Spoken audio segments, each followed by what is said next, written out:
Here we go. Welcome to another episode of Did You Know with Dr. Raymond Lombard, and we are ready for a big one. Are you ready for it? I'm ready. Ready? Ready for the rapture. Ready for the... Okay.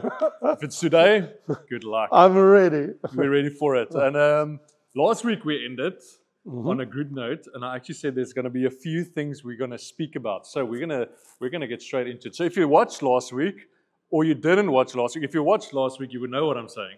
If you didn't watch it, go have a look at it, because we are just building on the conversation as we are going. And as always, we have seen incredible growth on this program. Absolutely. We're seeing so many more people coming to watch it, sharing it. So, of course, it helps us. If you share it with friends, it gets the word out to help people. So like and subscribe if you're on YouTube. And you can just forward to friends and they can watch it. Because I know it's very helpful to me, and I'm sure it's helpful to you. So it's always an honor to have the doctor with us. The secret code, I'm always saying the secret because he's saving me 40 years of study. I can do it all in the next few months by just listening to the show. You're right, in a certain sense. Yes. Well, you did all the work, and now we get to just pull it out of you. So it's a massive honor for me to ask all the questions, because I'm learning every day. So we're ready for this one. Absolutely. What is the difference? Did you know? I'm going like, what did you know? Or do you know the difference between the rapture and the second coming of Jesus? Absolutely. Is it the same thing? Well, it's the same Jesus. Okay, the same Jesus? And that's about the only thing that's the same. But it's not the same event? No. Okay. There's a 7-year tribulation period between the two. Vessel, you ask actually a very good question. There's a few points, and in my book, How to Navigate to the End Time, if you don't have it, please get it. I explain that the rapture is an event when we look at 1 Thessalonians chapter 4, where Jesus Christ appears in the sky above the earth. The Bible says we will literally meet him in the air. Yes. So when we're saying, because we're going like, we're waiting for the return of Jesus, Yes. now people confuse it. There's Absolutely. one that we'll meet him on the air, Yes. and there's going to be another meeting Right. where he sets his foot on the And earth. you know where the confusion comes from? Yes. Because the Old Testament knows nothing of the rapture. There we go.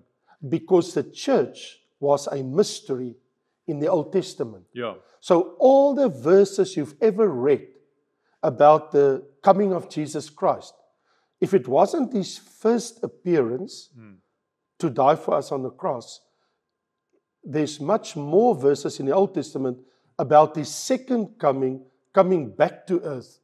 But it knows nothing of the church, because the church was a New Testament mystery. That is why the teaching of the rapture is foreign to the Old Testament. Well, that's a massive point. Yes. Because you are saying it was a mystery even to the writers of the Old Testament. Oh, yes. Because there was a progressive revelation unfolding of what God was doing. So even the Old Testament writers were like, no, they knew nothing about it. I'm writing about the second coming. The coming of Christ, not the second coming for you. As Old Testament, I'm writing about his coming. Yeah, they didn't even... Or his reappearance. Yeah, because there was for them still Jesus appearing on earth as the Messiah, dying on the cross. Right. Not even knowing about him coming back for his church, and then a second coming of... So yes. That's where I think... But that was a confusion. Yes. Of the Old Testament prophets. They weren't confused. They didn't even know about it. Well, and sometimes when they read the rabbis, and people that search the scriptures, when they would read about the first coming of the Messiah, and like Isaiah 53, he took our sins upon him, and he died for us. Now, when they read that, it's like reading of somebody that suffer and die. At the same time, in chapter 9 of the same book, they would read, but this son, when he comes, the anointed one, he sits on the throne of David, and he's king forever. And to them, it's confusing. How can he die and he's king forever? Yeah. So your Old Testament rabbis searching the scriptures and the scholars of the Old Testament, they always, before Jesus came, they always had this dualism.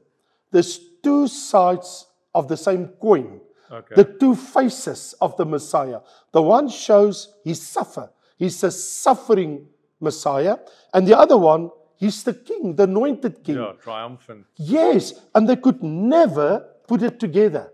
All right. I imagine living in those days. Well, that is why their hearts were so hardened when Jesus appeared. Because why is he not the king? Yeah. Why is he not ruling over the Romans? They're expecting a savior. Yes, Yeah. of the yoke of the Romans. Yeah. Political king. And then he goes, I didn't come to change political structures or this and this. And in privacy tell his disciples, the Son of Man will die, but on the third day he will rise again. And he take them into privacy. Yeah. And the Bible says, and they were scared to ask him about what he said because they didn't understand. Yeah. So the first time Jesus actually said it to them is recorded ever in your Bible. It's in Matthew chapter 16. Was the first time ever that Jesus took them separate apart. That was after Peter said, you are the Christ. You are the Son of God. Yeah. And Jesus is You like, say I am. yes, my Father revealed it to you, but let me tell you guys, I'm going to die. But on the third day I will rise again. And the scripture says they did not understand what he said. Okay. Because in their understanding, he's going to be the king. Yeah. And we walk with the king. And he's going to rule and reign. Maybe that is why Judas Iscariot was very in himself perplexed, because he thought he's in with a great king. Yeah.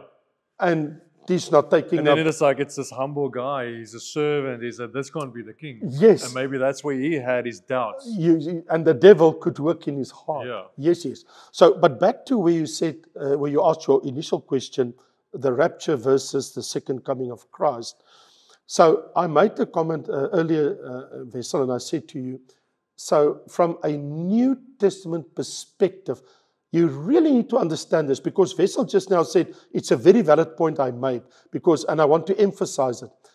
If you don't really understand that the Church of Jesus Christ was an Old Testament mystery, nothing of it has been said in the Old Testament. In actual fact, there's only one prophecy about the church, and that was the one Jesus made in Matthew 16, when he said to Peter, thou art Peter, and upon this rock I shall build my church. Yeah. That was a prophecy.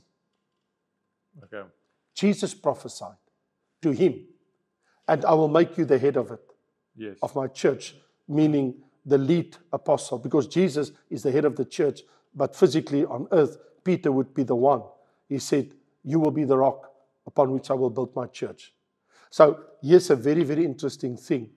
When Jesus comes back, according to Old Testament prophecies and even New Testament prophecies, like Matthew 24:25, when Jesus explained about his second coming, I say, when Jesus talked about his second coming, the church was still a mystery. It was only revealed, the New Testament church, after Jesus died on the cross. So Matthew 24:25 is from an Old Testament perspective. Now let's park there for it, because I want you to explain a little bit of what a progressive revelation in the Bible means, because we're talking about a mystery. Yes, And I guess we're probably gonna take a few episodes on this. of course. So explain, if you're going, it was a mystery. Why? Did God speak different to Noah? Did he speak different to the church? Did he speak different to Abraham? You know, because what he told them is different to what we experience. Exactly. Because exactly. I remember a new Christian, I'm opening the Bible, I'm reading Old Testament stories, and I go, this is not the God that they're telling me about at church. That's full of mercy Go and and grace. kill that Canaanite. Precisely. So I go, but why did they have to do that? And why am I living Yes. in grace? And I'm just a believer, and Jesus has died for me. I'm triumphant, and they have to do and go and offer. And is it a different God, or is it a different revelation? Right, yes. So, for interestingly, if you have the book How to Navigate, chapter 1 actually, dispensationalism, explains the different dispensations. The word dispensation, oikonomia, comes from the word economy. Okay. It's an era where God, in his economy of the world, deals differently as the revelation of God to his people expounded and grow and unfolds. So here's the thing. Like, for instance, If I ask you, I can ask you a simple question and you will immediately understand what I'm doing. Tell me, how many laws did Adam and Eve had in the Garden of Eden? 1. And that was, don't eat Don't of eat the from- tree. Yes, Right. don't eat from the tree. That's the only one, and they broke it. Yes. Okay. They couldn't even keep it. But now, if I ask you in the same way, I ask you, how many laws do we find in the book of the law, which is Genesis, Exodus, Numbers, Deuteronomy, and Leviticus, the 5 first books of your Bible, which is called the books of the law? How many laws is there chronologized in the Word of God in the Old Testament?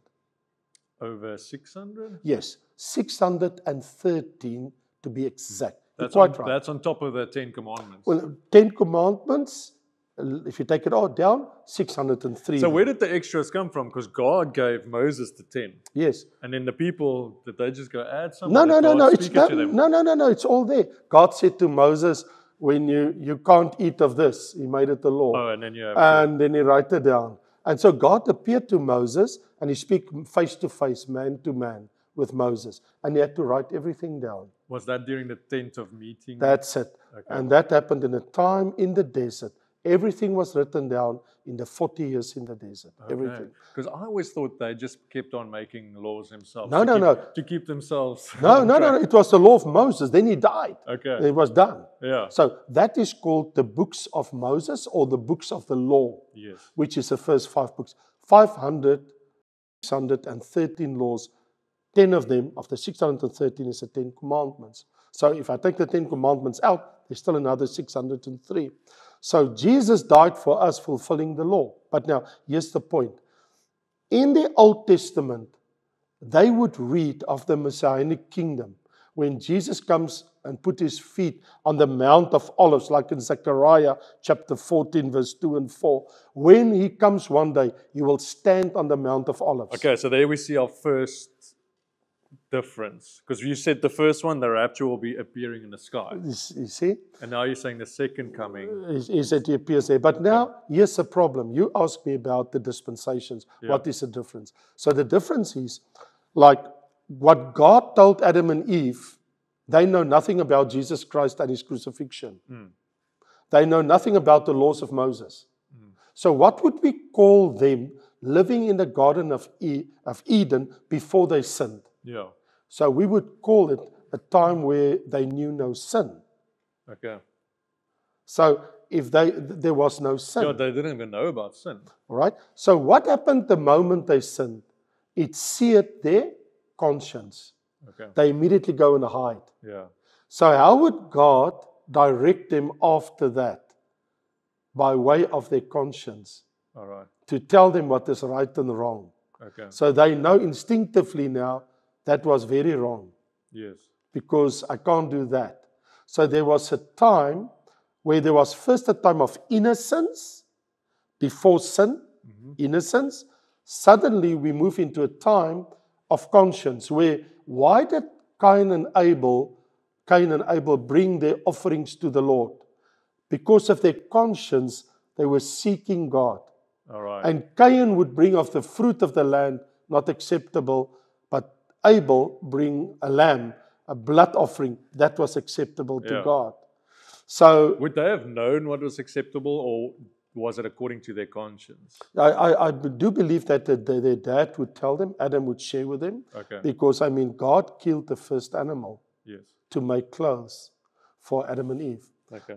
But of course, your conscience can be seared, so you can't really trust always the voice of your conscience. Yeah, it's like trusting your feelings versus trusting what Right. God says. So what would happen? Then God would call Abraham to be the father of the believers. And so under Abraham, we have where something different is going to happen now. They had to believe in the promises and the covenants of God. So suddenly, God made promises Okay. and God made a covenant. Yes. So now we have something substantial. Okay. There was not a promise and a covenant to Adam and Eve Yeah. before they sinned. So, Adam and Eve had a revelation, and it was conscience, and, Before their conscience, because it was first was Yeah. innocence. and now you're moving to say Abraham, and they Yes. have a different revelation. Yes. So I'm saying progressive revelation of like It's unfolding. Yes, it has grown now. Yes. Because now, what happens is in progressive revelation is, I knew now something about God that I never knew before. Let me put it this way. We can only know God by what God has revealed to us Himself. Yes. My mind cannot fathom God. I Yeah. cannot think out God. Yeah. I cannot discover God on my own. I can't live on planet Earth and decide I'm going to discover what is in heaven Yeah. and is there heaven. Only God of heaven could leave heaven by sending His Son, Yeah. coming to us, reveal Himself to us. So we call that progressive revelation. And do we as the church have a full revelation of God's plan? Because He's given it to us in His Word through His Son, Jesus Christ. He's first of all, so what happened was, after that, after Abraham, God called Moses and gave Israel the law. So now they were governed by the law. And then come Jesus Christ, the time of grace, Yeah. the time of the church. The law falls away, we live under grace. We live under grace. So I can't run back. The New Testament is written, we read it and we go, we can't live by the law anymore. No, because Jesus said, Because we have a revelation of Jesus. oh yes, but Yeah. remember, Wessel, the night when Jesus was taken captive. Yeah. Before that, he drank of the wine and ate of the bread and said, this is the blood of the New Testament, Yeah. the testament of And forgiveness. a new covenant. And the new, exactly. Yeah. So in other words, there's a new covenant. So we live under a new covenant. We can't live like Moses. Precisely. We can't go back to Abraham. We can't go back Because to... the emblem of the juice was the blood. That's promise of a new covenant. Right. We live under His blood washes away our Right. sins. So now, if you understand this, Yeah. then it becomes very interesting. Now, so if we go now to the rapture, you can't find it in the Old Testament. There was no church. So people say, but why don't I read about it? It didn't exist. Yeah. Now, not even Peter, James, John, and all of them had a good understanding about the church. It was revealed, Ephesians chapter 3, to the Apostle Paul.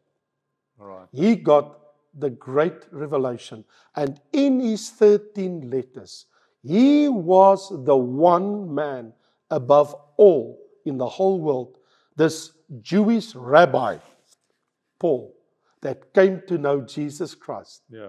This Jewish rabbi from the tribe of Benjamin, Paul, which was Saul, and he became the Apostle Paul.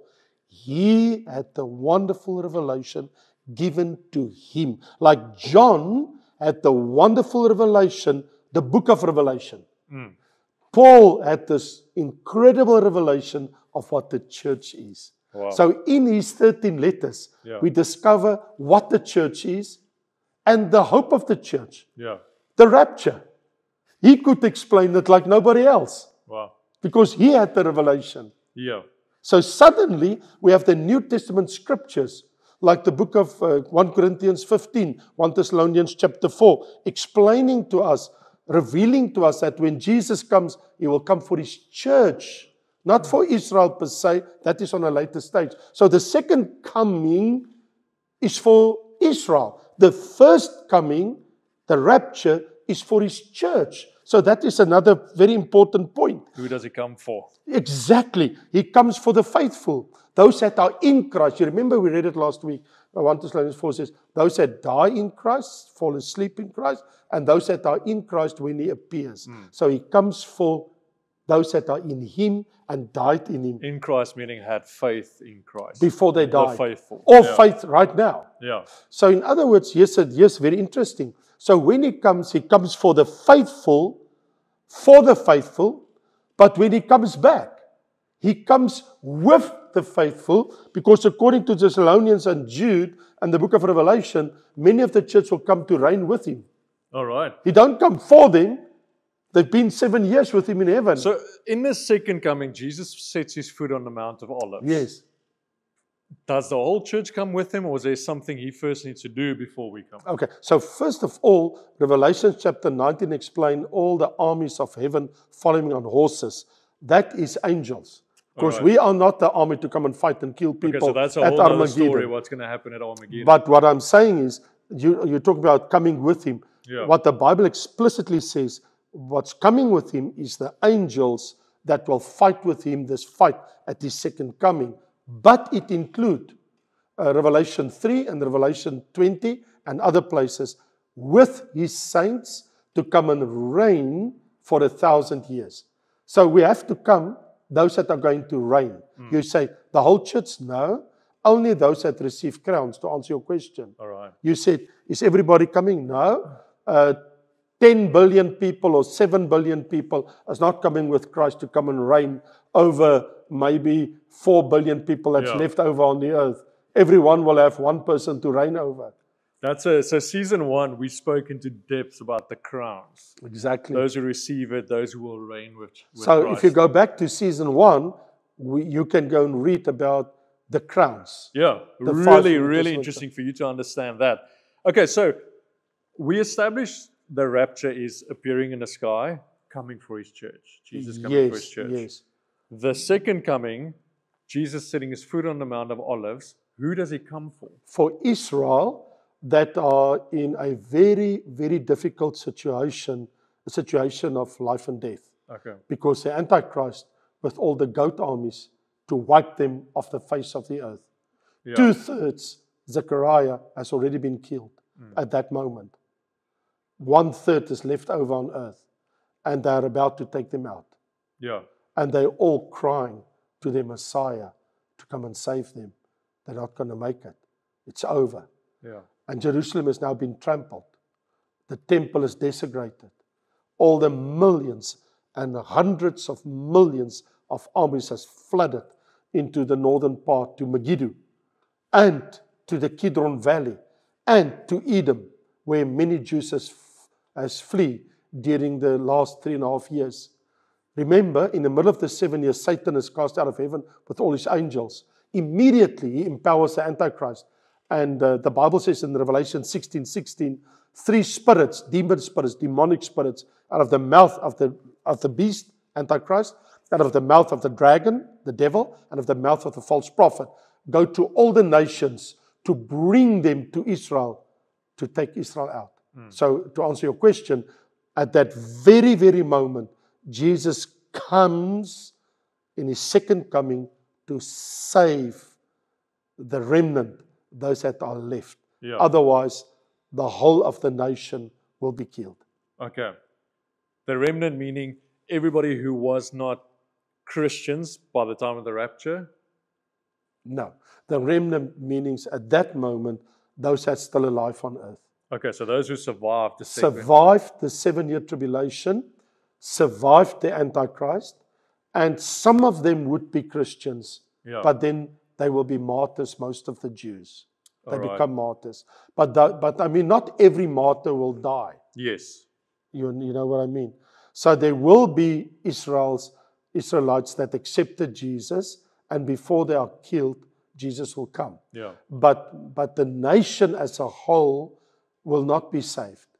I mean, there's millions saved on the earth, as we've seen in the previous episode in Revelation chapter 7. But the fact of the matter is, you ask me, who does he come for? He comes for Israel.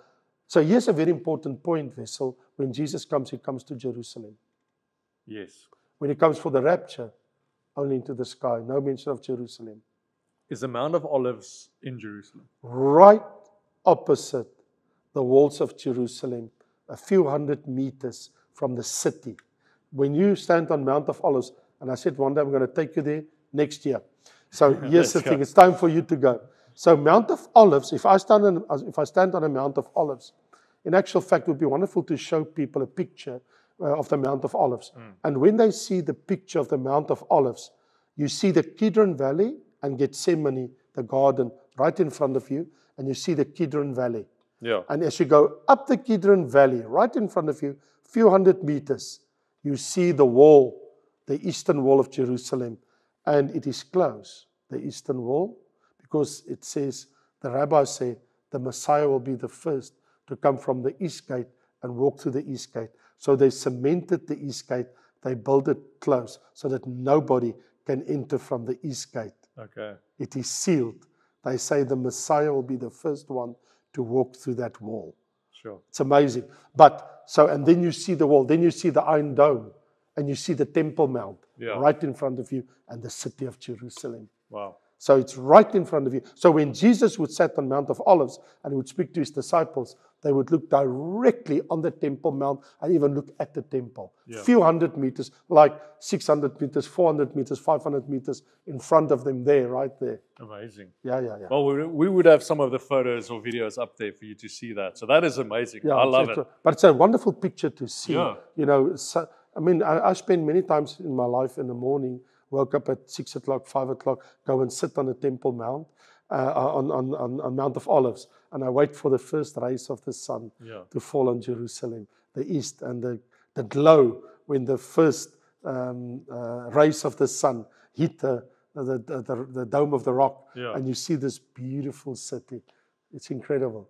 It's just a presence. There's a presence of God. And in front of you is a Kidron Valley. You will read that Jesus walked through the Kidron Valley to the Garden of Gethsemane. Well, it's interesting because such a big fight for Jerusalem because of the Jews, and they are not even Christian, which is really interesting. So here's the interesting thing. There's a very valid point here.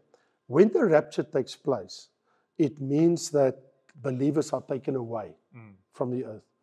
But when Jesus comes back to earth, he comes to people that are here on his second coming. When we talk about the second coming, we talk about the physical second coming, because actually the second coming has two phases. The first phase is appearing in the earth. The second phase, 7 years later, is appearing on earth. Yes. Where the one is in the sky, other one is on earth. Yeah. So the second, you can't say there's only one second coming.